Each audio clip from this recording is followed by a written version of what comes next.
Λοιπόν, γεια σας και από μένα. Θα ξεκινήσω να έχω λίγο πιο εντατικά βίντεο γιατί αυτή τη στιγμή είχα κάποια θέματα τέλος πάντων και δεν μπορούσα. Θα ξεκινήσω από το πιο απλό τώρα, έτσι για να δείτε λίγο πώς λειτουργεί ο slicer της Bamboo. Εδώ στο home είναι διάφορα που έχω χτυπώσει, που έχω κάνει πειράματα και φυσικά χρειάζεται να κάνεις login. Εδώ σου δείχνει recently open, πια άνοιξαν. Έχει επίσης τα online model, στην ουσία είναι το Maker World, το οποίο μπορείς να βρεις εδώ πέρα τη θέση και να το βάλεις κατευθείαν μέσα. Έχει το Maker Lab, που αυτό στην ουσία έχεις αρκετές επιλογές εδώ πέρα, θα τα εξηγήσω σε κάποιο άλλο επεισόδιο. Και έχει το Print History. Βέβαια στο Print History δεν κρατάει όλο, δηλαδή χρόνια πόσο ξέρω. Δηλαδή, ας πούμε, φτάνω εγώ εδώ πέρα νομορντέτα φυσικά και έχω χτυπώσει περισσότερα. Απλώς δεν μου τα εμφανίζει όλα. Και έχει και user manual, το οποίο μπορείς να μπεις εδώ πέρα και να ψάξεις να δεις αν τι να δεις, ας πούμε, έχει setting guide of slicing parameter. Όταν πάμε τέλος πάντων εδώ πέρα, να βάλω και ένα μοντελάκι εδώ πέρα, να ανοίξω ένα λεπτό. Λοιπόν, από εδώ ξεκινάει, έχει ανακατηγορίες εδώ πέρα πάνω, δηλαδή prepare, preview, device, project, calibration κτλ. Αν πάμε στο file πάνω αριστερά, μπορούμε να κάνουμε import. Εγώ θα βάλω ένα τώρα έτσι για να υπάρχει. Ας πάμε, ένα. Βάζω αυτό εδώ πέρα. Πολύ ωραία.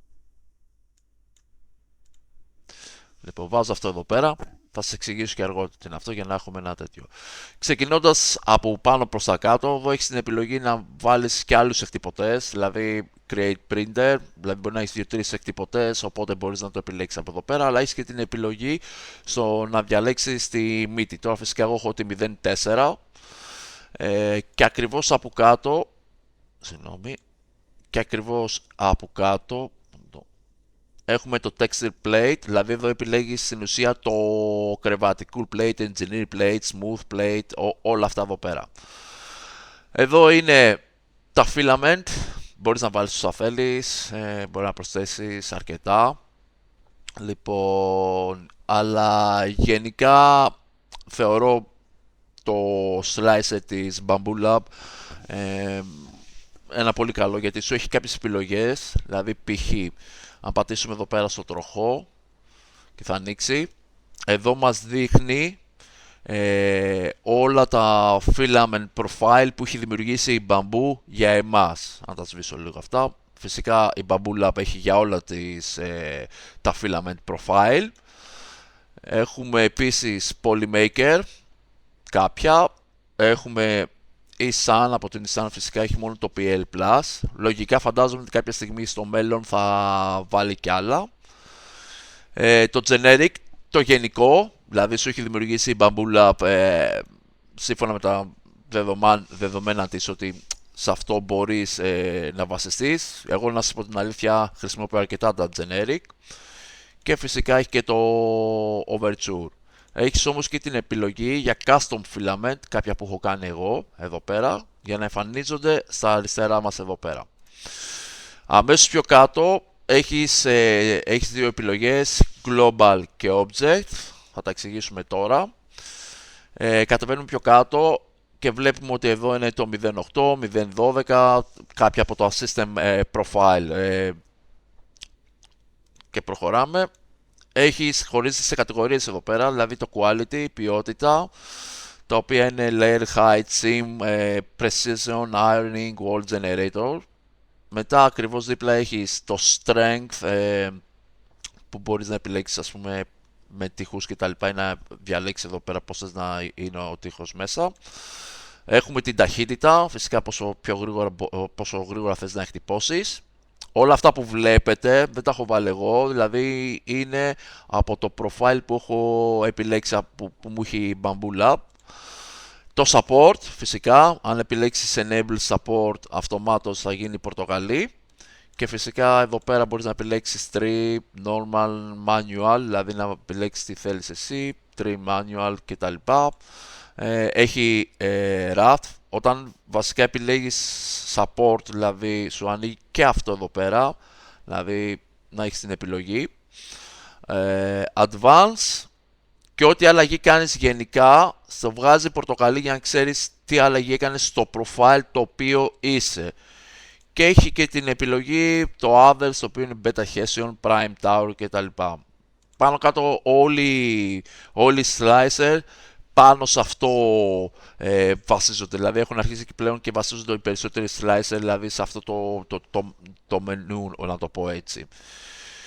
Αυτό ήταν για το global. Αν επιλέξεις εδώ στο object, αν έχεις διάφορα object εδώ πέρα θα σου εμφανιστούν, αλλά σου λέω εγώ ότι αυτό που έχω βάλει εδώ πέρα, και μπορείς να έρθεις εδώ, άμα κάνεις δεξί κλικ, σου βγάζει διάφορες επιλογές, clone, fix, model, sublime, έχεις να βάλεις, ας πούμε, άμα θες να προσθέσεις ένα κύβο, λέω εγώ τώρα,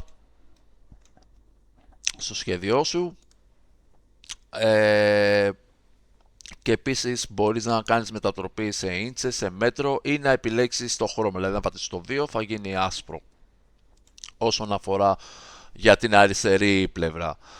Τώρα, αυτό εδώ πέρα είναι το κρεβάτι μας, το bed, το λεγόμενο bed, με προσανατολισμό πάντα εδώ πέρα, δηλαδή αυτό που βλέπουμε είναι όπως ανοίγει η πόρτα του εκτυπωτή, βλέπεις αυτό ακριβώς εδώ πέρα. Και πάνω εδώ έχεις διάφορα πράγματα τα οποία σχετίζονται, το οποίο μπορείς να κάνεις εδώ πέρα. Δηλαδή μπορείς, άμα θέλεις, να πατήσεις εδώ και να προσθέσεις ένα άλλο αντικείμενο. Εδώ, ας πούμε, μπορείς να βάλεις ένα δεύτερο κρεβάτι. Στο δίπλα auto-oriented, δηλαδή να στο κάνει πόσο πιο σωστό θεωρεί αυτό, δηλαδή να πατήσει καλύτερα το αντικείμενο στο τραπέζι. Να το πατήσω δηλαδή εγώ τώρα αυτό. Το βγάζει έτσι. Βέβαια πάντα έχουμε την επιλογή να επιλέξουμε εμείς πώς το θέλουμε. Λοιπόν, έχεις arrange all object, έχεις split to parts, έχει variable layer height, έχεις την επιλογή move, όλα αυτά θα τα δούμε.